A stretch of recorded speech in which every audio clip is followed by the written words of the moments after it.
እንግዲህ ዛሬ ከባድ ሰርፕራይዝ ተደርጋለች ማለት ነው። ግን አብርሽ በሌለበት ምንም የሚያምር ነገር የለም። በነገራችን ላይ ቲክቶክ አብረው ነበሩ ማለት ነው። ግን ከሰርፕራይዙ ያው አብርሽ ያለም እንግዲህ ከእናቷ ጋር ሆነው ዋው ማን እንደ እናቱ እውነቴን ነው የምላችሁ ከእናቷ ጋር በመታረቋ በነገራችን ላይ በጣም ደስ ይላል ማለት ነው። ምንም ቢሆን ቤተሰብ ቤተሰብ ነው። ትንሽ እጣታችሁን ቆርጣችሁ እንደማትጥሉት ሁሉ ቤተሰብ የሁሉም ማገር አለኝታ ነው። ስለዚህ ከቤተሰቦቿ ጋር በመታረቋ በእውነቱ በጣም ደስ ይላል። ስለዚህ እንግዲህ ከቤተሰቦቿ ጋር ሆና ፏ ብትን እያለች ነው ማለት ነው። ሰርፕራይዙም እንግዲህ እንደቀጠለ ነው ማለት ነው። አብርሽም እንግዲህ ሴቶችን ማምጣት ወደኋላ አላለም። እኛም እንግዲህ እናያለን እንሰማለን። ማዘርም እንኳን ደህና መጡ ወደ ዩቲዩብ ብለን እኛም ተቀብለንዎታል እልል ብለን ተቀብለውነዎታል። ስለዚህ እንግዲህ መልካም የዩቲዩብ አድማቂ ሆነዋል ማዘር ማለት ነው። አዎ ሰላም ውድና የተከበራችሁ የቻናሌ ቤተሰቦች እንዴት ናችሁ? ደህና ናችሁ? ሰላማችሁ ብዛ በያላችሁበት የዓለም ዳርቻ። እንኳን ደህና መጣችሁ ወደ ቻናሌ። ለቻናሉ አዲስ ከሆናችሁ ሰብስክራይብ አድርጉ። ሰብስክራይብ ስለምታደርጉ እጅግ በጣም ነው የምናመሰግነው። አክባሪ ያክብርልን እያለን እንግዲህ ዛሬም እንደተለመደው መተንላችኋል ማለት ነው። ትላላችሁ ከመዳም ኩሽና ነው የመጣ ነው። አዎ እና ከየት እንመጣለን? እንግዲህ ዛሬ ሩታ ሰርፕራይዝ አድርገዋታል ቤተሰቦቿ ማለት ነው። ዋው በጣም ደስ ይላል። ምንም ቢሆን ቤተሰብ ቤተሰብ ነው። እንግዲህ ከቤተሰቦቿ ጋር ፍቅሯን ላይፏን ቅጭት እያደረግኝ ነው ማለት ነው።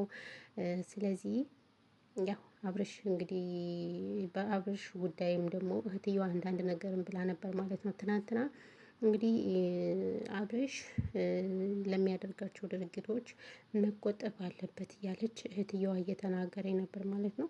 መቆጠብ አለበት ነገር ግን ቤተሰብ እዚህ መሃል መግባት የለበትም። የጀማ ቤተሰብ መግባት የለበትም ምክንያቱም እነሱ አንድ ናቸው። ሲታረቁ ወደኋላ ስለሚቀሩ ስለዚህ ቤተሰብ ጣልቃ መግባት የለበትም። ባይ ዘ ዌይ ከዛ ባሻገር ግን በመታረቃቸው እኔ በጣም ደስ ብሎኛል። አሁን ደግሞ ደስ በሚል ሁኔታ ነው የሚኖሩት። ስለዚህ ቤተሰብ ቤተሰብ ነው ምንም ቢሆን ቤተሰብ ቤተሰብ ነው። እና እኛ ከኋላ ነው የቀረን ወይኔ እናቷ እንደዚህ አድርገው እህቷ ምናምን ምናምን ብለን ሁላችንም አጨብጭበን አጨብጭበን ይኸው እነሱ አሁን አንድ ሆኑ። አትገረሙም? ግን አንዳንዴ ሰው ሲጣላ ሰው ምን ሲል በመሃል አለመግባት በጣም ትልቅ ነገር ነው ብዬ ነው የማስብ እንደኔ ማለት ነው። ስለዚህ እንግዲህ እነዚህ ሰዎች በጣም ደስ በሚል ሁኔታ ነው ያሉት ታርቀዋልም። ከዛ ባሻገር ደግሞ ከአብርሽ ጋርም እንዳልተጣሉ እናንተ ልታውቁ ይገባችኋል። ምክንያቱም ሁሉም ነገር ውሸት ነው ድራማ ነው እውነቴን ነው የምላችሁ። እና እኛ ብቻ ነን ዝም ብለን የሆነ ያልሆነውን ነገር እያልን አይምሮአችንን የምናስጨንቀው እንጂ እነሱ አልተጣሉም ሊጣሉም አይችሉም አንድ ናቸው። ስለዚህ ሁላችንንም ከእንደዚህ አይነት ነገር ልንቆጠብ ይገባናል ብዬ ነው የማስበው ማለት ነው።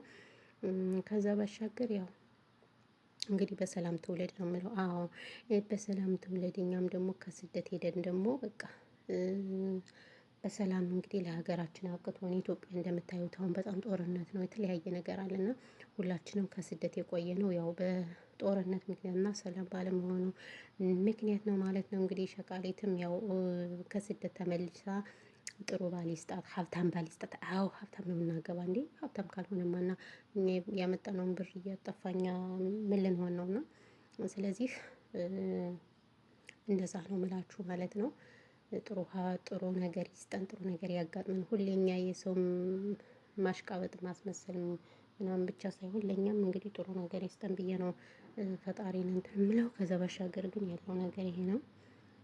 ለማንኛውም ሰላማችሁ ይብዛ። ብዙ ወሬ አላወራባችሁ እናንተ ሙቀት አለ ድክም ብሎኛል አሞኛል ምናምን ጉንፋን አለ ምናምን በቃ ስራ አስጠልቶኛል። አውዝ ቢላ ምን ሸይጣን አውዝ ቢላ ምን ሸይጣን ነው የሚያስብለው የምር። ስለዚህ ሁላችንም እንደዚህ አይነት ነገር እንትን ይበለን። ድምፄን ቀንሼ ነው የማወራው ባይ ዘ ዌይ እመቤቴም ስላለች እሷ ደግሞ ወይኔ እናንተ ስልክ ስንይዝ ግን ምን ቅርቅር ነው የሚሉት አይወዱም። ግን አረቦች ለምንድነው ግን በቃ እኛ ስልክ የተባለ ባንይዝ ደስታቸው ነው የምር። እና ለዛ ስለሆነ ድምፄን ቀንሼ ነው የማወራው ማለት ነው። ለማንኛውም ይህንን ይመስላል። በተረፈ ፈጣሪ ኢትዮጵያ ሀገራችን ሰላም ያድርግልን። ኢትዮጵያ ሀገራችን ጦርነት ነው ብቻ በጣም ያስጠላል ያለው ነገር። ሰው ሀገር እስከመቼ ድረስ ምናምን ትላላችሁ? እና ይሄ ነው ያለው ነገር። በተረፈ ሁላችሁንም ከልብ ነው የምናመሰግነው። ሰላማችሁ ብዝት ይበልልኝ። እናመሰግናለን ሰብስክራይብ ስለምታደርጉ። አሁንም ቢሆን ሰብስክራይብ አድርጉ ውዶቼ ማሮቼ ፍቅሮቼ ሁሉ ነገሮቼ። በተረፈ እወዳችኋለሁ አከብራችኋለሁ ማለት ነው። ሰላማችሁ ብዙ ትትረፍርፍ ይበልልኝ። እኔ ምርጦች መጣ ምርጦች። ወይኔ ፈጣሪ ትዕግስቱን ስጠኝ፣ ትዕግስቱን ስጠኝ ነው የሚባለው።